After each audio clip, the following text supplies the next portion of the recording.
ប្រយ័ត្នស្លាប់មុនអាយុគេងតិចពេកឬច្រើនពេកអាចបណ្ដាលឲ្យឆាប់ស្លាប់រហូតដល់ជិត 30% នេះបើតាមសម្ដីអ្នកជំនាញអាមេរិក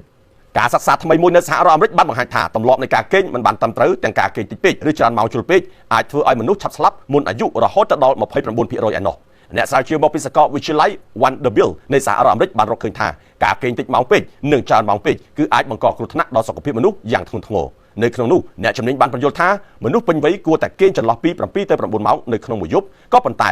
ទិន្នន័យនេះគឺបានបង្ហាញថាមានតែ30ទៅ45%តែប៉ុណ្ណោះនៃពលរដ្ឋពេញវ័យរបស់អាមេរិកដែលគេងបានគ្រប់ម៉ោងនោះអ្នកជំនាញផ្នែកសិក្សាទៅលើទម្លាប់ទទួលទានដំណេកលោកស្រី Diana Johnson បានសង្កត់ធ្ងន់ទៅលើសារៈសំខាន់នៃការរក្សាទម្រង់នៃការគេងឲ្យបានជាប់លាប់ដើម្បីទទួលបាននូវសុខភាពល្អការសិក្សានេះបានវិភាគទៅលើមនុស្សពេញវ័យដែលមានប្រាក់ចំណូលកម្រិតទាបចំនួន 47,000 នាក់ដែលមានអាយុចន្លោះពី40ទៅ76ឆ្នាំដោយនៅក្នុងនោះគេបានតាមដានទម្លាប់នៃការគេងរបស់ពួកគេលើសពី5ឆ្នាំឯណោះអ្នកស្រាវជ្រាវបានបែងចែកប្រភេទម៉ោងនៃការគេងជា3ក្រុមដោយកំណត់ថាគេងមិនគ្រប់ម៉ោងប្រសិនបើគេងតិចជាង7ម៉ោងគេងគ្រប់ម៉ោងដែលល្អចំពោះសុខភាពគឺ7ទៅ9ម៉ោងនិងគេងលើសម៉ោងគឺចាប់ពី9ម៉ោងឡើងទៅ